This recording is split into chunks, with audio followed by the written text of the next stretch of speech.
अदालत से मलिक अहमद खान बचर जो कि अपोजिशन लीडर है पंजाब असम्बली के, उनको 10 साल की सज़ा सुनाई गई है। मैं समझता हूं कि ये जमहूरियत का कत्ल है। उनके जितने भी साथ वहां के कारकुन थे उनको भी 10-10 साल, और अहमद चट्टा साहब हमारे MNA हैं उनको भी 10 साल, और राणा बिलाल इजाज साहब हैं उनको भी 10 साल। तो ये इस दफ़ा क्रैकडाउन किया जा रहा है किसी और तरीके से। इन लोगों को इन केसों में बिला जवाब सजाएं, क्योंकि मलिक अहमद खान बचर साहब जहां की ये FIR है वहां के ना उनका हल्का है तो ना वहां के रहायशी हैं, और ये चट्टा साहब और ये जो दूसरे बाहर से डाले हैं इनका उधर से कोई ताल्लुक नहीं है। तो ये अब जिन हथकंडों पर उतर आए हैं, तो मैं समझता हूं कि ये जमहूरियत के लिए आज का दिन जो है स्याह दिन है। तो इस वक्त आप देखेंगे कि अब चारों तरफ से रात को कभी लाहौर से फैसले आएंगे, कभी फैसलाबाद से फैसले आएंगे। ये फैसले, ये 26वीं आईनी तरमीम ने जजों को जिन हालात पर ये फैसले आ रहे हैं, जहां से ये डिक्टेशनें आ रही हैं, आपको पता है कि सरगोदा की अदालत में जब एक जज ने इंसाफ करने की कोशिश की, यही 9 मई के जो मेन मुकदमे थे उसने सारे उड़ाकर रख दिए, खारिज कर दिए। ये जो छोटे पर्चे थे ये रह गए थे। तो उस जज की बिजली काट दी गई, 2 बजे तक 3 बजे तक उसको अंदर बंद रखा, किसी को ना अंदर आने दिया ना बाहर जाने दिया, बिजली काट दी गई। फिर उस अदालत के दहशतगर्दी के जज ने जब लाहौर में चीफ जस्टिस हाई कोर्ट को शिकायत की कि मेरे साथ ये किया जा रहा है, पुलिस मेरे साथ ये कर रही है, DC ये कर रहा है, वापडा ये कर रहा है, तो फिर उसकी सुनवाई की बजाय उसको ही वहां से बदल दिया गया। तो पाकिस्तान आ गई, आपको पता है कि दुनिया में निज़ाम अदल में आखिरी नंबर पर है, इससे पीछे ये जा नहीं सकता। तो अब ये जो 26वीं आईनी तरमीम के जरिए जो फैसले लाए जा रहे हैं, ये इस मुल्क के लिए स्याह तरीन फैसले हैं, जमहूरियत का कत्ल है। और पंजाब असम्बली में हमारे अपोजिशन लीडर मलिक अहमद खान बचर साहब इंशाअल्लाह ताला जल्दी आधा अदालतों से उनको इंसाफ मिलेगा और उनकी सज़ा खारिज होगी, कैंसिल होगी, और वो दोबारा इधर इसी असम्बली में आएंगे। हमारे कल भी जो अपोजिशन लीडर वो थे, आज भी अपोजिशन लीडर वही हैं, इंशाल्लाह कल को भी हमारे अपोजिशन लीडर वही होंगे। Thank you very much.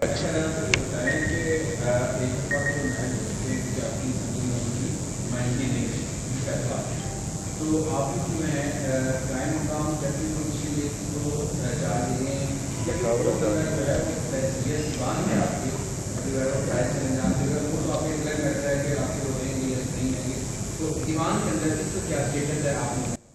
देखिए जी, ऐसा है कि आपने 44 साल वाला वाक़या पहले देखा होगा, MNA थे, उनको भी सज़ा दी गई, तो अदालत से उन्होंने जाकर उनकी ज़मानत भी हो गई, तो रिव्यू हो गया सारा उस केस का, ऐसे ही इसका हो जाएगा।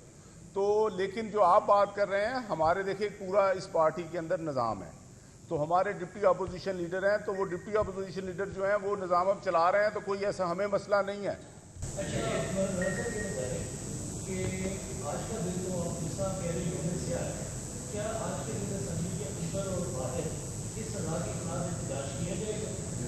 देखिए जी, बिल्कुल इसके लिए हम जो है तमाम लोग एहतजाज करेंगे। इसका जो एहतजाज है ये देखें, आप देखेंगे अब शाम को शाह महमूद कुरैशी के खिलाफ फैसला आ जाएगा, और ये जो लाहौर के जो ATC के जज हैं वो हमारी जो कैंसर की मरीज़ है उनके खिलाफ आ जाएगा। एक हमारे यास्मीन राशिद साहबा को आपको पता अभी भी हॉस्पिटल दाखिल हैं। एक हमारे गवर्नर रहे हैं साबका उमर सरफराज चीमा साहब, वो भी 10 दिन उनको गवर्नरी मिली है, तो 2 साल हो गए उनको अंदर हुए। सिर्फ उन्होंने एक इनके बहने पर हमजा शहबाज शरीफ का जाली इजलास नहीं रखा था, उसकी उनको सजा दी जा रही है। इसी तरह से इजाज चौधरी साहब को। तो ये जो अब जो है अदालतें जहाँ से ये मैसेज आ रहे हैं, तो ये मेरा ख्याल है कि 24 घंटे के अंदर अंदर पूरे पंजाब में ये फैसले सुना देंगे। ये देखें जी, जो हुकूमत के अवानों में बैठे हुए हैं, जिन्होंने अपने जो हैं सारे उधर मेंबर बनाए हुए हैं, जिन्होंने ये जाली जजेस को तकर्री की है, आइन और कानून की जिन्होंने दजियां बखेरी हैं, जिन्होंने 26वें नंबर पर आने वाले जज को जाकर हाई कोर्ट का चीफ जस्टिस लगा दिया, जिसने कभी यानी कि मेरिट को नहीं देखा, जो कि खुद नाजायज तरीके से मुसल्लत हैं, ये वही लोग चला रहे हैं। कल 1 बजे हमारे MP आएंगे और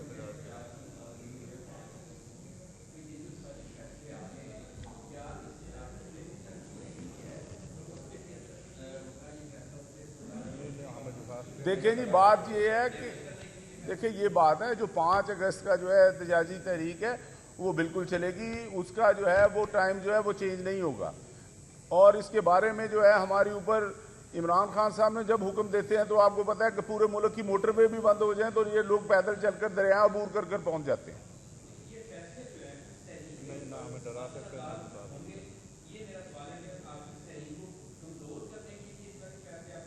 देखिए जी, इनमें से 99% लोग तो पहले ही जेलों में हैं, वो हमारे लिए कोई नई बात नहीं है और हम इन फैसलों के लिए पहले ही तैयार थे। हमें पता है ये फैसले जैसे आ रहे हैं तो कोई ऐसा मसला नहीं है, ये जो तहरीक है ये चलेगी और बड़े भरपूर तरीके से चलेगी। ये बताइएगा कि आज आपके जो 26 बंदे थे जिसमें आप भी शामिल हैं वो बहाल भी हो गए, इस पे आप क्या कहेंगे? देखें जी, हमारा एहतजाज होता है असम्बली के अंदर भी और असम्बली के बाहर भी। आज हमारा, क्योंकि मलिक अहमद खान साहब गए हुए थे, उन्होंने बाहर, हम अपनी बाहर असम्बली लगाते हैं, ये इजलास का टाइम था 2 बजे का, तो अब इन्होंने 4:30 बजे जाकर उनको बहाल किया। तो हमारे MPA जो हैं वो किसी का नज़दीक भी शहर होगा तो वो 2-2.5 घंटे फैसलाबाद गुजरांवाला से आने में लग जाते हैं। तो अब इस इजलास में हम कल को शिरकत करेंगे और जो है हमारा जो है भरपूर एहतजाज होगा इन जाली फैसलों के खिलाफ।